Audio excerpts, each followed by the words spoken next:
지면에 잘린 목이 가득했다. 왜 나한테 이런 일이?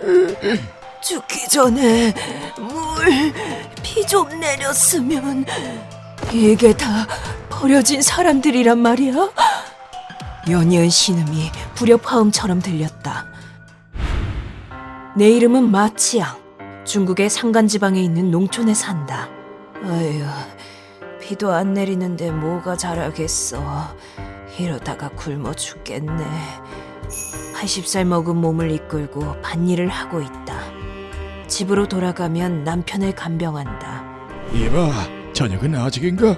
어제 먹었잖아. 가난하니까 저녁밥은 이틀에 한 번이야. 내 체력도 많이 떨어졌다는 걸 실감하지만 돈이 없으니 내가 돌보는 수밖에 없다. 그렇게 힘겹게 늙은이를 간병하던 어느 날 갑자기 모든 것이 끝난다. 이봐, 왜 그래? 체력에 한계가 왔어. 내 힘이 그만 다해버렸다. 주변에 의지할 만한 사람도 없어 일하러 외지로 나간 아들을 다시 불러들였다. 정말 미안하구나. 괜찮아. 내가 도와줄게. 회사는 간두고 왔으니까 괜찮아. 하지만 두 사람을 동시에 간병하는 건 쉽지 않은 일이고 일하면서 한다는 건 더더욱 무리다. 중국에서는 고령층이 인구의 20%를 차지하며 35년 이상 이어진 한자녀 정책을 중지했지만 어느새 노인만 가득한 나라가 되었다. 먹은 것 같지가 않아. 쓸 수 있는 돈은 한정되어 있으니까 좀 참아줘. 우리 농민에게 퇴직금은 없다.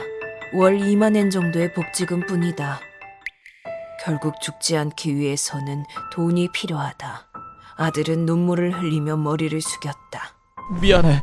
간병을 할 수 있어도 생활이 불가능해. 엄마, 산으로 모셔가도 될까요?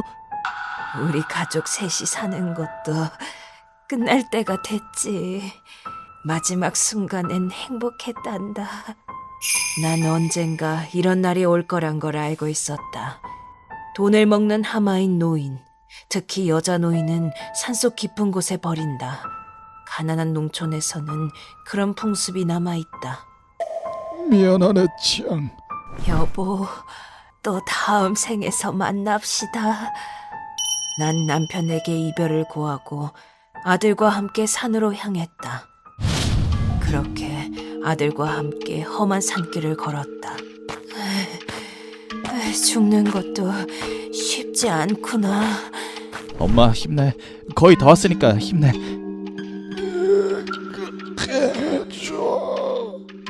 앞쪽에 탁 트인 땅이 보이기 시작했고 바스락거리는 소리와 함께 목소리가 흘러나왔다. 그리고 그 장소에 도착했을 때 눈에 들어온 건 물.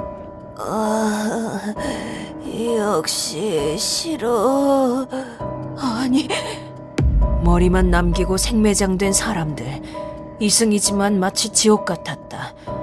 하지만 이곳에 묻히는 건 이미 정해진 일. 꽤 깊으니까 조심해. 으스스하구나. 미안해, 엄마. 사과하지 말렴. 넌 아무 잘못 없어. 나도 다른 사람들처럼 머리만 남기고 생매장 되었다. 아들은 내 머리 앞에 밥그릇을 놓았다. 지금 사정으로는 이것밖에 준비 못해서. 괜찮단다. 고맙구나. 단 한 그릇의 밥이 나에게는 최고의 만찬이다. 아들은 다른 노인들에게도 밥을 드렸다. 밥이네. 그게 이 장소의 통과 의뢰인 모양이다. 다들 개걸스럽게 달려들어 먹는다. 불효자식이라 미안해. 진심으로 사랑해, 엄마.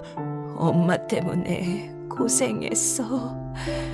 그왕 엄마 목까지 잘 살아야 한다. 포옹은 하지 못했지만 난 세상에서 제일 사랑하는 아들과 마지막 인사를 나누었다. 아들이 떠나고 얼마 지나지 않아 밤이 찾아왔다. 이렇게 죽음을 기다리는 건가? 저기, 당신들은 무섭지 않아? 에? 나 말이야, 여기 오기 전에 죽을 각오는 했어. 우리는 죽을 만한 이유가 있지. 누군가는 저출산 시대가 오게 한 대가를 치러야 하지. 그 누군가는 국가나 노인이 돼야 하고. 두 사람은 나보다 이 상황에 달관한 것 같았다. 듣고 보니 그렇네. 죽기 전에 희망이라도 생겼나? 죽으면 저 세상에서 또 이야기하자고. 두 사람의 다정한 말에 힘을 얻은 난 잠에 들 수 있었다. 다음 날 난 새가 지저귀는 소리에 잠에서 깼다. 뭐야? 새 소리?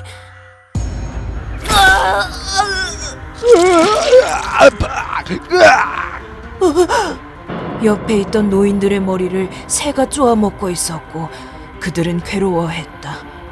그만. 죽고 싶지 않아. 쫓아내는 것도 도망치는 것도 할 수 없었고 난 두 사람이 괴로워하며 죽는 모습을 그저 지켜보았다. 새들은 배를 채우고 만족하며 날아가 버렸다. 두 사람 다 어제까지 잘 살아 있었는데 죽을 땐 다 소용없구나. 죽을 각오 같은 건 너무 고상한 것. 이 지옥엔 존재하지 않는다. 설상가상으로 자연도 등을 돌린다. 저 잠긴다. 안 돼, 죽겠어. 살려줘. 난 죽을 각오 같은 건 내팽개치고 공포에 휩싸여 필사적으로 소리질렀다. 그때 눈부신 빛이 날 비췄다. 저기에 사람들이 있다. 노인을 버리는 산에 대한 소문이 진짜였다니. 지금 반이겠습니다. 살았다. 버려진 노인 중 한 명을 찾기 위한 수색 작업이 있었다고 한다. 난 병원으로 옮겨져 수액 치료 등을 받았다. 엄마, 또 만날 줄은 몰랐어. 미안해. 거기서 못 죽어서. 엄마는 잘못 없어. 우리 다시 시작하자. 두 번 다시 버리거나 하지 않을게. 난 아들과 다시 만난 기쁨을 만끽했다. 하지만 경찰은 바로 우리 사이에 있었던 일을 밝혀냈다. 그 산에 어머니를 버린 게 당신이 맞습니까? 네, 저 맞습니다. 살인 미수 혐의로 체포하겠습니다. 아니에요. 잠깐만, 쿠앙.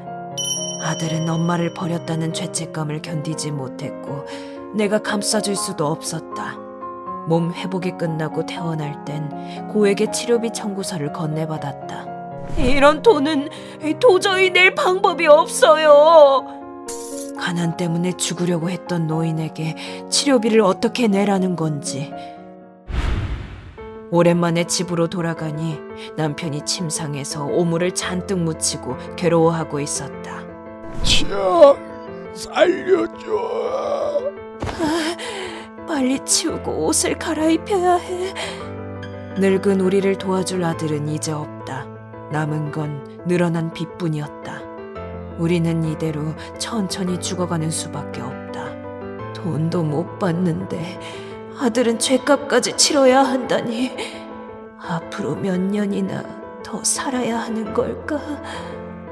국가는 국민의 죽음에 책임을 지지 않는다.